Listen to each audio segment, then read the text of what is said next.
एक योजना आयुष्मान भारत योजना,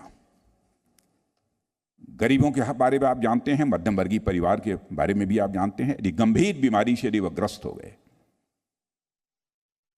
तो पैसा न होने के कारण वो अपना इलाज ठीक से नहीं करा पाते थे।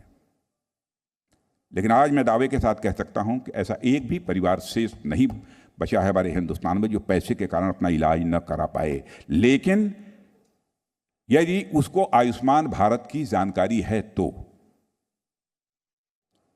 और अधिकांश परिवारों को मैं दावे के साथ कहता हूं, हिंदुस्तान के किसी भी गांव में चले जाइए, आयुष्मान भारत इस हमारी योजना का लाभार्थी मिल जाएगा।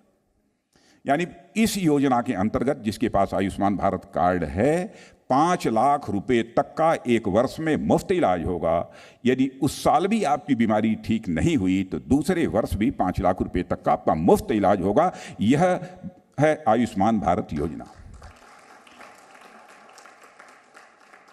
और मैं भी मित्रों में कह सकता हूं, दुनिया की सबसे बड़ी यह हेल्थ सिक्योरिटी की स्कीम अब यह हमारी आयुष्मान भारत योजना बन चुकी है। सबसे बड़ी हेल्थ सिक्योरिटी स्कीम यह बन चुकी है।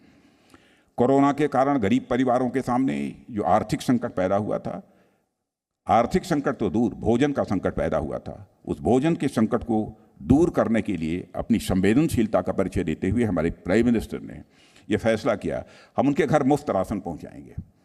80 करोड़ परिवारों को मुफ्त राशन मुहैया कराया जा रहा है और आज भी 80 करोड़ वह परिवारों को मुफ्त राशन दिया जा रहा है। कोई कह सकता है कि मुफ्त राशन यह कब तक देते रहेंगे?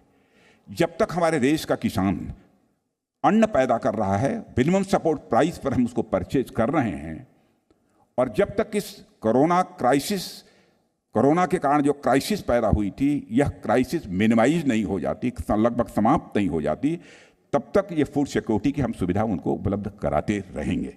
यह हमारी गवर्नमेंट का संकल्प है। मित्रों, अच्छी अर्थव्यवस्था की गारंटी तभी मिल सकती है जब देश का सुरक्षा तंत्र भी ये मजबूत हो।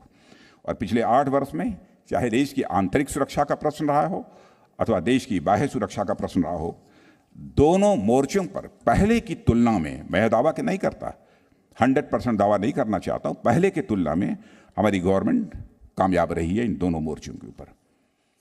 यदि मैं आंतरिक सुरक्षा के मोर्चों की मैं चर्चा करूं तो इसका अनुमान आप सब भी लगा सकते हैं कि पिछले 8 सालों में जम्मू और कश्मीर के आसपास के इलाकों को छोड़ देश के अन्य राज्यों में एक भी बड़ी आतंकवादी वारदात नहीं होने पाई है पिछले 8 वर्षों में। यह बात मैं दावे के साथ कह सकता हूं।